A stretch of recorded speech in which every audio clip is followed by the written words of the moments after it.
کار مجھے سب کچھ میسر تھا۔ میری کیفیت اس فاقہ زدہ انسان کی تھی جسے کئی دنوں کے فاقوں کے بعد خوان نعمت مل گیا ہو اور وہ ندیدوں کی طرح اس پر ٹوٹ پڑے۔ اب احتیاط کے کیا معنی تھے؟ میں نے سب کچھ لوٹنا چاہا۔ مجھے اندازہ تھا کہ یہ بہاریں کس قدر انمول ہیں، کچھ پتہ نہیں کب کیا ہو جائے۔ زندگی بڑی بے اعتبار چیز ہے، حالات لمحوں میں بدل جاتے ہیں، جو سامنے ہے اسے سمیٹا جائے۔ سو میں نے آب نشاط میں خود کو غرق کیا، آوارگی کو شیوا بنا لیا، صرف لذتیں میرا مقصد ٹھہری۔ ہر رات میرے جسم کی راحت کے لیے ایک نوخیز و شاداب لڑکی میرے پہلو میں ہوتی۔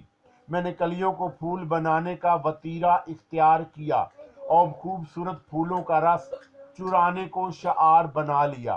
میں اپنے موجودہ زندگی سے نہ صرف مطمئن تھا بلکہ اسے برقرار رکھنے پر ہر قسم کی مفاہمت پر آمادہ تھا۔ وہ نام مجھے یاد نہیں، وہ چہرے میں بھول گیا جو کبھی راتوں میں چاندنی بن کر چمکا کرتے تھے۔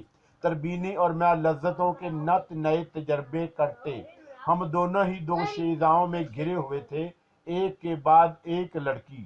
اور پھر انہی دنوں ایک ایسا واقعہ پیش آیا جس نے میری سوچوں کے زاویے بدل دیے۔ وہ لڑکی میری زندگی میں ایک طوفان مچا گئی، وہ میرا حسین ماضی یاد دلا گئی، اس نے بڑے ہوئے زخم پھر تازہ کر دیے۔ اس وقت مجھے احساس ہوا کہ میں نے جو کچھ حاصل کیا ہے وہ سراب ہے، دھوکہ ہے، حقیقت سے اس کا کوئی تعلق نہیں۔ اس روز جب میرے ملازمین نے میرے شب بسری کے لیے ایک نئی لڑکی فراہم کی تو میں اپنے آپ میں نہیں تھا۔ نہ جانے کب سے میں بدمست تھا۔ میں نے تربینی کے ساتھ بوتلوں سے غسل کیا تھا اور روزمرہ کے مطابق جب میں لڑکھڑاتے قدموں سے اپنی خوابگاہ میں داخل ہوا تو اس نوخیز لڑکی کو دیکھ کر میرے ذہن کو شدید جھٹکا لگا۔ مجھے خوابگاہ کے در و دیوار گھومتے ہوئے محسوس ہو رہے تھے، یوں لگ رہا تھا کہ جیسے میں جاگتے میں کوئی خواب دیکھ رہا ہوں، جیسے حالات نے میرا مذاق اڑانے کے لیے ایک لڑکی کی شکل اختیار کر لی۔ اس لڑکی کا رنگ و روپ اور خد و خال نرگس سے حیرت انگیز طور پر مشابہت رکھتے تھے۔ میں دروازے پر ساکت و جامد اسے دیکھتا رہا۔ کیا واقعی وہ نرگس ہے، میری نرگس؟ میں نے سہمی نظروں کے سامنے وہ کھڑی تھی۔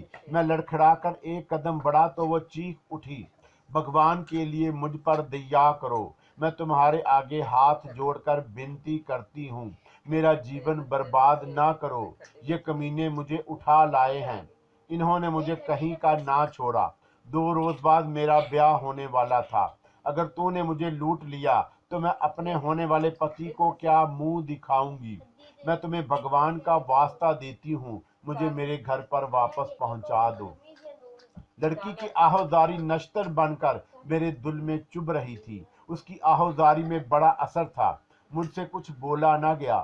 میں حیرت زدہ کھڑا اسے دیکھتا رہا، اسے نہیں بلکہ اسے غیر معمولی مشابہت کو جس نے یک عرصے بعد پھر میرے دل میں نرگس کی سوئی ہوئی محبت کو گدگدا کر بیدار کر دیا تھا۔ میری نرگس جو میری زندگی تھی، جسے دنیا میں مجھ سے زیادہ محبت کسی سے نہ تھی، گردش زمانہ کی ستم ظریفیوں نے اسے مجھ سے چھین لیا تھا، میرے اور نرگس کے درمیان ایک خلیج پیدا کر دی تھی اور میں نرگس سے دور ہوتا گیا۔ لیکن میری نرگس کی یادیں میرے دل و دماغ میں ہلچل مچانے لگیں۔ اپنی نرگس کو اس حال میں دیکھ کر میرے سارے خوابیدہ احساسات جاگ اٹھے۔ میں نے اس لڑکی کو پیار بھری نظروں سے دیکھتے ہوئے آہستہ سے کہا، اس قدر آہستہ جیسے میں خود سے مخاطب ہوں، نرگس، میری جان، تم کہاں ہو؟ مگر لڑکی نے میری سرگوشی سن لی۔ وہ لڑتے ہوئے ہذیانی انداز میں چیخی، میں نرگس نہیں ہوں، تمہارے آدمیوں کو دھوکا ہوا ہے، مجھے جانے دو، کیا میں چلی جاؤں؟ بھگوان کے لیے مجھے جانے دو، جاؤ دفع ہو جاؤ۔ میں نشے میں بری طرح اس پر گرجا، جاؤ تم بھی نرگس کی طرح میری زندگی سے دور چلی جاؤ، جاؤ ہمیشہ کے لیے۔ لڑکی سہمی نظروں سے مجھے گھورتی رہی، میرے قریب آ کر اس نے نمسکار کیا،